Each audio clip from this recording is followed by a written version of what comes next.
నమస్కారం అండి. నమస్కారం. రామప్రసాద్ గారు, చాలా రకాల క్రెడిట్ కార్డ్ చూస్తూ ఉంటాం. చాలా మందిని ఏంటంటే కొన్ని అవసరాలకు ఆదుకుంటుంది కూడా క్రెడిట్ కార్డ్. సో మరి క్రెడిట్ కార్డ్ వల్ల యూజెస్ ఏంటి? చాలా మంది యూజెస్ గురించే మాట్లాడుతున్నారు. అండ్ చాలా అవసరం పడుతుంది, మాకు కష్టాల్లో ఆదుకుంటుందని ఎక్కువగా అనుకుంటున్నారు. సో మరి దీని యూజెస్ ఏంటి? అండ్ అలాగే ఎలాంటి డిసడ్వాంటేజెస్ ఉన్నాయి దీనికి? క్రెడిట్ కార్డ్ యొక్క బెనిఫిట్స్ మనం పెద్దగా చెప్పాల్సిన అవసరం లేదండి. ఇప్పుడు multiple varieties of credit cards వస్తున్నాయి, మనకు తెలదు పూర్తిగా. ట్రావెల్ కార్డ్స్ వచ్చినాయి, ఈ-కామర్స్ కార్డ్స్ వచ్చినాయి, అమెజాన్ కార్డ్స్ వచ్చినాయి, ఐఆర్సిటీసీ కార్డ్స్ వచ్చినాయి, ఎయిర్ ట్రావెల్ కార్డ్స్ వచ్చినాయి. ఇట్లా ఒక్కొక్క కార్డు ఒక్కొక్క బెనిఫిట్ ఇస్తాడు. సక్రమంగా వాడుకుంటే చాలా బాగుంటుంది క్రెడిట్ కార్డు. అంటే ఎవరు యూసేజ్ని బట్టి వాళ్ళు క్రెడిట్ కార్డు చూజ్ చేసుకోవాలి. ఫ్రీక్వెంట్ ట్రావెలర్ ట్రావెల్ కార్డు తీసుకుంటాడు. ఈ-కామర్స్లోనే పొద్దున్న వేసి సాయంత్రం దాకా ఉంటాడు, ఈ-కామర్స్ కార్డు తీసుకుంటారు. They are making points, rewards చాలా తీసుకున్నారు. ఎయిర్పోర్ట్ లాంజ్లో ఫ్రీ యాక్సెస్ ఇస్తారు కొన్ని కార్డ్స్కి. ₹2 కడితే లోన్కి వెళ్ళి బ్రేక్ఫాస్ట్, లిక్కర్ అనేది తీసుకొచ్చాను. వాడుకున్న వాళ్ళు వాడుకుంటున్నారు. ఇవంతా ఎప్పుడు ఈ యాక్సెస్ ఈ పాయింట్స్, రివార్డులు అంతా చేసేది హై నెట్వర్త్ ఇండివిజువల్స్, ఎక్కువ ఇన్కమ్ ఉన్న వాళ్ళు మేనేజ్ చేస్తారు. నెలకు 3 లక్షలు స్పెండ్ చేసేవాడు క్రెడిట్ కార్డు ఉంటే డెఫినెట్గా సూపర్ హెల్ప్ అవుతుంది ఆయనకి. ఎందుకంటే 3 లక్షలు కట్టుకోవాల్సిన శాలరీ ఉంది, ఆ వాడేదాల్లో దీని మీద వాడతాడు కాబట్టి అతనికి బెనిఫిట్ అవుతుంది. క్రెడిట్ కార్డుని తీసుకున్నప్పుడు క్రెడిట్ కార్డు ఉంటే వాడుకోవచ్చు అని తీసుకుంటారు చూసారా, అవసరానికి మనకి వస్తాను. క్రెడిట్ కార్డు అంటే ఏంటండి? లేని మనీ ఉన్నట్టుగా భ్రమపట్టమే క్రెడిట్ కార్డు కదా. లేని మనీని మన మనీ అనుకొని వాడుకొని ఇబ్బందులు పడేదే క్రెడిట్ కార్డు. అయితే క్రెడిట్ కార్డుని మంచిగా వాడితే, ప్లాన్డ్గా వాడితే మీకు మ్యాక్సిమం 45 డేస్ వడ్డీ లేని అప్పు వస్తుంది. అది ఇన్స్టంట్గా యాక్సెసిబిలిటీ ఉంటుంది. అత్యవసరాలకు వాడుకోవచ్చు, కానీ నిత్యావసరాలకు వాడకూడదు దాన్ని. ఓకే. నిత్యావసరాలకు వాడితే మాత్రం మీ బ్యాంక్ బ్యాలెన్స్ ఎంత ఉందో అంతవరకే క్రెడిట్ కార్డు వాడుకోవాలి. అంటే ఆన్ టైం కట్టగలగాలి. నిత్యావసరాలు క్రెడిట్ కార్డు వాడుకోవడం కరెక్టే. డే ఇన్ డే అవుట్ కంప్లీట్గా క్రెడిట్ కార్డు వాడుకోండి, కానీ ఫస్ట్ రాగానే బిల్ డేట్కి బిల్ కడితే ప్రాబ్లం లేదు. క్రెడిట్ కార్డ్ అనేది యాక్చువల్గా దాని పర్పస్ ఏంటి? ఎమర్జెన్సీకి మన దగ్గర లేనప్పుడు. ఇది ఓన్లీ సాలరీ బేసిస్ మీద ఉంటుందా అండి? సాలరీ అంటే కొంతమంది ఏంటంటే మనకు ఇన్కమ్ మంత్లీ ఇంత ఉంది, సో మీకు ఇంత అమౌంట్ క్రెడిట్ కార్డులో ఎవ్రీ మంత్ ఇలా వాడుకోవచ్చు అని ఉంటుంది కదా. అంతే అండి, ఇన్కమ్ని బట్టి. అది సాలరీ ఇన్కమ్ కావచ్చు, బిజినెస్ ఇన్కమ్ కావచ్చు. మీ సివిల్ ట్రాక్ని, మీ ఇన్కమ్ ఫ్లోని, మీ అకౌంట్ బ్యాలెన్స్ని బేస్ చేసుకొని మీ మోస్ట్లీ మీ సేవింగ్స్ అకౌంట్ కూడా ఇస్తాడు, ఫస్ట్ ఆఫర్ చేస్తాడు. తర్వాత కార్డు బేస్ చేసుకొని కార్డు అని మనం ఒక 10 కార్డులు తీసుకొని కార్డు గేమ్ ఆడుతున్నారు. ఓకే, సో అంటే మంచిగా వాడితే 45 డేస్ లిమిట్ వస్తుంది, కానీ 45th డే కట్టకపోతే మాత్రం మీకు పడే వడ్డీ 40-50% పర్ యానం. మినిమం బ్యాలెన్స్ కట్టారంటే క్రైమ్ చేయడం స్టార్ట్ చేసినట్టే. పేయింగ్ మినిమం బ్యాలెన్స్ అనే credit card is the biggest financial crime.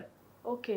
Minimum balance కట్టారంటే డే 1 స్వైప్ చేసినప్పటి నుంచి ఈ రోజు వరకు మీరు వాడిన పూర్తి మొత్తం మీద 3% ఆర్ 4% పర్ మంత్ వడ్డీ పడుతుంది. ఇప్పుడు మనకి ఎలా ఉంటుందంటే సైకలాజికల్గా 50,000 వాడాను, 2,000 కదా కడదాంలే అంటాడు ఆయన. 2,000 కదా మినిమం బ్యాలెన్స్ కట్టేస్తానులే అంటాడు. 2,000 వడ్డీ కడుతున్నావు నువ్వు. 2,000 చిన్న అమౌంట్ అనిపిస్తుంది, ఎందుకంటే అబ్సల్యూట్ టర్మ్స్లో చూస్తున్నాం. 2,000 వడ్డీ అన్నాడు. 2,000 వడ్డీ కదా, పర్సంటేజ్లో చూడండి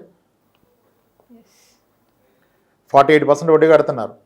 48% వడ్డీలో అప్పు తీసుకోవచ్చా? తీసుకోకూడదు. అప్పుడు ఏమంటాడంటే క్లవర్గా, ఇంకో కార్డు ఉందిలే ఏం కాదు, ఆ కార్డు స్వైప్ చేసి ఇది కడతాంటాడు. కార్డు స్వైప్ చేస్తే డబ్బులు రావు. ఆ కార్డుని తీసుకెళ్ళి పెట్రోల్ బంక్లోనో ఎక్కడో ఫ్రెండ్ షాప్లో స్వైప్ చేస్తే వాళ్ళు 2% ఛార్జ్ చేస్తారు. అప్పుడు ఈయన చాలా క్లవర్గా అచీవ్ చేసిన ఫీల్ అవుతాడు. ఎందుకు? వీడు 2,000 వేస్తాడు, ఇప్పుడు 50,000 అక్కడ స్వైప్ చేసాడుగా, 50,000 స్వైప్ చేస్తే ₹1,000 కట్టాడు. ఆ 50,000 మళ్ళీ ఇక్కడ క్రెడిట్ కార్డు బిల్ కట్టాడుగా, ₹1,000 సేవ్ చేసాను గ్రేట్గా ఫీల్ అవుతున్నాడు. ఈ ₹1,000 అనవసరంగా కడుతున్న విషయం అర్థం కావట్లా. అలా జీవితకాలం నడిపించేస్తున్నారు. 1-2 రోజులు కాదు, 1-2 నెలలు కాదు. క్రెడిట్ కార్డులో ఆన్ డాట్ కడితేనే అండి, మీరు కట్టలేను అంటే మినిమం బ్యాలెన్స్కి వెళ్ళిపోయే పరిస్థితి వస్తే ముందుగానే దాన్ని ఈఎంఐ కన్వర్ట్ చేసుకోండి. ఈఎంఐ కన్వర్ట్ చేస్తే 17లో 20%లో పడతాయి, కానీ ఈఎంఐ కన్వర్ట్ చేయకుండా మీరు కడితే 40-50% వడ్డీలు కడతారు. క్రెడిట్ కార్డ్ ట్రాప్లోకి వెళ్తే బయట రావటం అవని పని. చాలామంది ఆ ట్రాప్లోకి వెళ్ళిపోయారు. ఇంకా అప్పుడు అన్నీ అమ్మేసుకుంటారు. అంటే ముందుగా అమ్మరు, అప్పులు పెరిగాక అప్పు మీద అప్పు, వడ్డీ మీద వడ్డీ పెరుగుతుంది కదా, అప్పుడు అమ్ముకొని సెటిల్మెంట్ చేసుకొని సిబిల్ పోగొట్టుకొని లేదా వేరే గోల్డ్ లోన్ చేసుకొని అలా పోగొట్టుకుంటారు.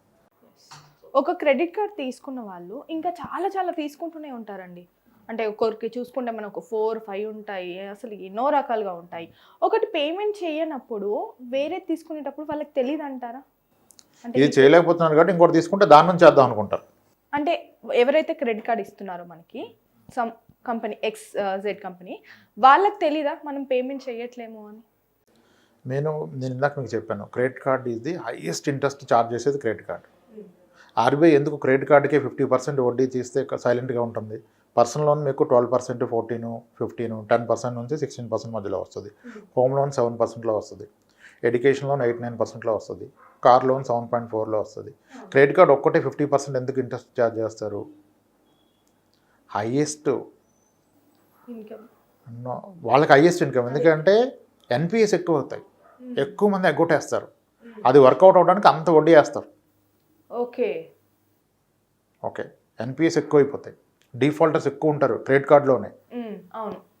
ఎందుకంటే ఇప్పుడు పర్సనల్ లోన్ ఇస్తే మీ శాలరీ చూసి మీకు ఇంత అని ఇస్తాడు, మీ శాలరీలో 25% ఇస్తాడు. అది ఒక డిసిప్లిన్ కట్టుకుంటూ పోతాడు ఇతను. మంత్లీ ఈఎంఐ కదా కడతాడు. క్రెడిట్ కార్డ్ ఏంటి, ఎంత తీసుకున్నా 1 month తర్వాత కట్టాలి కదా మొత్తం. అందుకని డిఫాల్ట్ అయ్యే ఛాన్స్ ఎక్కువ ఉంటాయి. ఆ ఛాన్సెస్ ఉన్నాయి కనుక వాళ్ళు రేట్ ఆఫ్ ఇంట్రెస్ట్ హెవీగా ఛార్జ్ చేస్తున్నారు. ఓకే. సో మీరు అన్నీ ఆన్ టైం కడితే వాడికి వచ్చే ప్రాఫిట్ చాలా తక్కువ. పర్ ట్రాన్సాక్షన్ 0.25, 0.35 వస్తుంది. వీసా కోడ్, మాస్టర్ కోడ్ ఇస్తాడు అది. ఓకే, మన మర్చెంట్ దగ్గర ఛార్జ్ చేస్తారు క్రెడిట్ కార్డులో. మీరు వడ్డీ కట్టకపోయినా క్రెడిట్ కార్డుకి ఎంతో కొంత వస్తుంది ట్రాన్సాక్షన్ కాస్ట్. ఓకే, కానీ మీరు ఈ వడ్డీలోకి వస్తేనే కదా వాళ్ళకి మేజర్ ప్రాఫిట్. ఇక అప్పుడు గేమ్ స్టార్ట్ అవుతుంది, అప్పుడు వేట మొదలవుతుంది. ఇంకా ఇది రికవరీ ఎలా చేయాలి, ఏజెన్సీస్కి ఇచ్చి ఇంకంతా ఆ గేమ్ వేరే గేమ్లోకి వెళ్ళిపోతారు. మినిమం బ్యాలెన్స్ కట్టడం మొదలైతే ఇంకా మీ ఫైనాన్స్ అంతా డిస్ట్రాయ్ అయిపోయినట్టే. ఆన్ టైం కట్టుకోవాలి. లేని పక్షంలో కట్టలేని అనుమానం వస్తే ఈఎంఐ కన్వర్ట్ చేసుకోండి. 20% ఈఎంఐ అవసరమైతే రేపు డబ్బులు ఉంటే ఆ ఈఎంఐని ప్రీ క్లోజ్ చేస్తే కొంచెం ప్రీ క్లోజ్ ఛార్జ్ చేస్తాడు. Still you will be safe. అదే మినిమం బ్యాలెన్స్ మొదలు పెడితే మాత్రం యూ ఎండ్ అప్ పేయింగ్ 60-70% వడ్డీ. Okay, yes. రామప్రసాద్ గారు, మనం కొన్ని చూసుకుంటే కొన్ని ప్రొడక్ట్స్ కొన్నప్పుడు ఆన్లైన్లో లేకపోతే ఆన్లైన్ ట్రాన్సాక్షన్స్కి కొన్ని పర్టికులర్గా క్రెడిట్ కార్డ్ ఓన్లీ అన్నట్టు ఉంటుంది. These credit cards only. And కొన్ని ప్రొడక్ట్స్ కొన్నప్పుడు అయితే 10% discount on these credit cards అని ఉంటుంది. సో దీనివల్ల ఉపయోగాలు ఏంటండి? 10% డిస్కౌంట్ కానీ, 0 ఇంట్రెస్ట్ ఈఎంఐస్ కానీ మీరు అబ్జర్వ్ చేస్తే ఏవైతే ఆ డిస్కౌంట్లో 0 ఈఎంఐస్లో ఇస్తున్నారో అవన్నీ కూడా అవుట్డేటెడ్ మోడల్స్ అయి ఉంటాయి.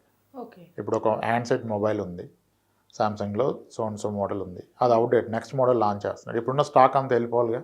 ఓకే. ఆ వెళ్ళిపోయినప్పుడు ఈ ఆఫర్లు పెట్టేస్తారు. ఈ లాస్ ఎవడు బేర్ చేయడు, లాస్ ఏమి ఉండదు అక్కడ. ఓకే, ఇప్పుడు ఆ మోడల్ అన్నీ అమ్మేయాలి. ఇప్పుడు వరకు 30,000కి అమ్మాడు, నెక్స్ట్ కొత్త మోడల్ వస్తే ఎవడు కొండవు. దాన్ని 30,000కే ఉంచి 0 ఇంట్రెస్ట్లో ఈఎంఐలు ఇచ్చేస్తున్నా అంటాడు. అప్పుడు మనం పొలమని కొనేస్తాం. ఆ స్టాక్ వెళ్ళిపోవటానికి ఈ ఆఫర్స్ అన్నీ పెడతారు. కొత్తగా లాంచ్ అయ్యే మోడల్స్ మీద బెటర్. మోస్ట్లీ మీకు అవుట్డేటెడ్, ఇంకా నెక్స్ట్ ఇది ఉండదు, వాడుకుంటే స్టాక్ మిగిలిపోద్ది అన్నప్పుడు ఆఫర్లు పెట్టేస్తాం. ఆఫర్ ఉందంటే దాంట్లో ఏదో మతలబు ఉంటుంది, అది అర్థం చేసుకోవాలి. మనం నేను రీసెర్చ్ చేసి అది దొరికిపోయిందని చెప్పిస్తే అవుటే, మనమే అవుట్. వాడికి ఏం ప్రాబ్లం ఉండదు. వీళ్ళంతా వ్యాపారస్తులు. చాలామంది క్రెడిట్ కార్డ్ అమౌంట్ పే చేయకుండా చాలా ఇబ్బంది పడుతూ ఉంటారు. అండ్ చాలా కాల్స్ వస్తాయి, అండ్ కంపెనీ వాళ్ళు కూడా చాలా ఇబ్బందులు పెడుతూ ఉంటారు. మరి దీన్ని ట్యాకిల్ చేయడం ఎలా? అప్పు చేసినప్పుడు కట్టాలి మొదటిగా. కట్టలేని పక్షంలో అట్లీస్ట్ హానెస్ట్గా రెస్పాండ్ అవ్వాలి. ప్రాబ్లం ఎందుకు పెద్ద అవుద్దంటే, యాక్చువల్ క్రెడిట్ కార్డ్ డిఫాల్ట్ అయినప్పుడు 90 days వరకు బ్యాంకరే హ్యాండిల్ చేస్తాడు. ఆ టైంలో రెస్పాండ్ అవ్వకపోతే రికవరీ ఏజెన్సీకి ఇస్తారు.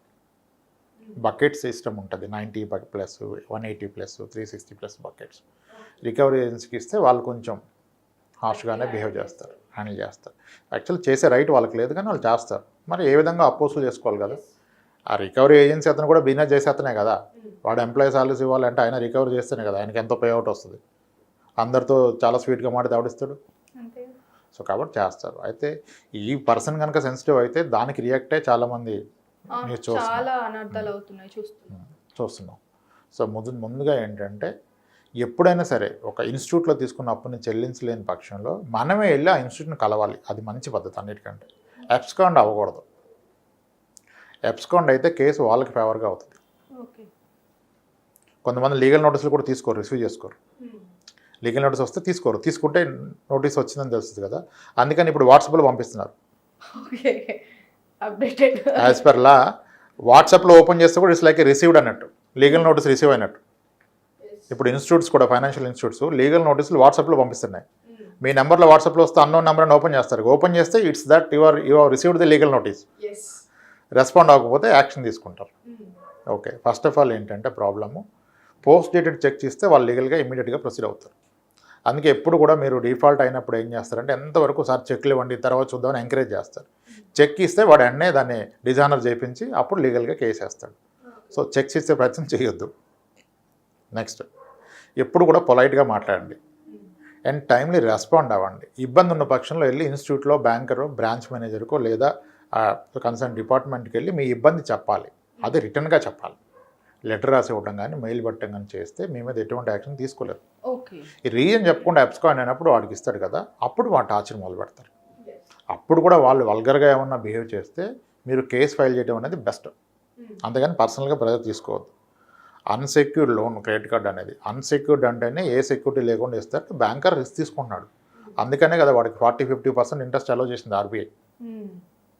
సో కాబట్టి దాని గురించి ప్రాణాలు తీసుకునే అవసరం లేదు. ఏది ఉన్నా క్లియర్గా కమ్యూనికేట్ చేయండి. వాళ్ళు మ్యాక్సిమం ఏం చేయగలుగుతారు, మా అంటే ఏ కేసు వేసినా వెళ్ళి మెజిస్ట్రేట్ ముందు నుంచోబెడతారు. మెజిస్ట్రేట్ కనుక మీరు వ్యాలిడ్ రీజన్ ఇస్తే, నేను కట్టలేకపోవడం గల కారణం ఇది, నా జాబ్ పోయింది, ఇంట్లో హెల్త్ ఇష్యూ వచ్చింది, ఇంకో ప్రూఫ్స్ అని చూపిస్తే మెజిస్ట్రేట్ ఏమనరు.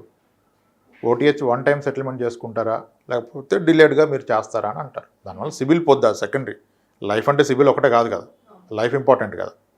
సో మీకు పలు రకాలైన ఆప్షన్స్ ఉంటాయి. బ్యాంకర్ కూడా ఇస్తాడు, మీరు వెళ్ళి కూర్చుంటే. బ్యాంకర్ కూడా ఒక మనిషే కదా, ఆయన అర్థం చేసుకుంటాడు కదా, వాడు ఎంప్లాయీనే కదా. అసలు మీ పరిస్థితి ఏంటంటే ఇదిగోండి సార్, ఇది నా జాబ్ పోయింది, ఏం రాలేదు, నేను ట్రై చేస్తున్నా, నాకు వస్తే కడతా అంటే అతనే మీకు వెసులుబాటు ఇస్తాడు. ఈఎంఐలు కట్టుకోండి, 1 టైం సెటిల్మెంట్ చేసుకోండి, వడ్డీ కట్టద్దు, అసలు కట్టండి, దాన్ని కూడా 6 దఫాలుగా 10 దఫాలుగా 1 ఇయర్లో 2 ఇయర్స్లో కట్టుకోండి అని చెప్తాడు. కానీ అబ్స్కాండ్ అవ్వడం తప్పు. మిమ్మల్ని మరీ ఇబ్బంది పెడితే ఏం లేదు, మీరు 100 డైలీ కాల్ కొట్టేసేయండి. కొన్ని రూల్స్ ఉన్నాయి, దానికి కూడా రికవరీ రూల్స్ ఉన్నాయి. మార్నింగ్ 7 నుంచి ఈవినింగ్ 7 మధ్యలోనే కాల్ చేయాలి. దాని బియాండ్ కాల్ చేస్తే మీరు పోలీసులకు కంప్లైంట్ ఇవ్వచ్చు. అడ్వకేట్ దగ్గరికి వెళ్తే డబ్బులు అయితే అనుకుంటే పోలీస్ కేసు ఇచ్చేసేయండి. ఓకే, అడ్వకేట్స్ ఇన్వాల్వ్ అయితే కష్టం కదా వాళ్ళకి. అందుకని credit card advocates credit cards ఎవరు, వీళ్ళకి అన్ని రూల్స్ తెలుసు కదా, వీళ్ళు కట్టకపోయినా ఏం చేయలేమని ఎవరు. ఓకే, సో క్రెడిట్ కార్డ్స్ని వచ్చేసి కట్టలేని పక్షంలో హానెస్ట్గా రీజన్ మనమే ఇన్ఫార్మ్ చేయాలి. అబ్స్కాండ్ అవ్వకూడదు, తప్పించుకుంటూ ఉంటారు. అదే తప్పు, అదే పెద్ద తప్పు. రెస్పాండ్ అవ్వరు. మీరుగా వెళ్ళి కలిసి క్లియర్గా రిటర్న్గా ఇస్తే ఏమీ చేయలేరు. లీగల్గా ఏం చెప్తుంటే అది అన్సెక్యూర్ లోన్ కనుక అతనికి ఎలా వీలైతే అలా సెటిల్ చేసుకున్నా చెప్తారు. ఒక్కసారి సెటిల్ అయితే సివిల్లో ట్రాక్ అయిపోద్ది కాబట్టి తర్వాత లోన్స్ రావు. వీళ్ళు ఏదనుకుంటారు సెటిల్ చేయకుండా ఏదో చేసేద్దామని, సెటిల్ అయిపోయినా లోన్ రాదు, అది డీపీటీలు అన్నీ పడిపోతాయి. ఒక్కసారి కనుక సెటిల్ అయ్యి సివిల్ మొత్తం పోతే వానికన్నా అదృష్టవంతుడు ఇంకో లేడు. ఇంకా నీకు నెక్స్ట్ లోన్ తీసుకున్న ఆలోచన రాదు కదా. అటు ఇటు కాకుండా ఉన్నప్పుడు అన్నీ ట్రై చేస్తాడు అక్కడ ఇక్కడ. ఒక్కసారి పోయిందనుకోండి ఇంకా దరిద్రం వదిలిపోయింది, ఇంకెప్పటికీ లోన్ రాదు కదా.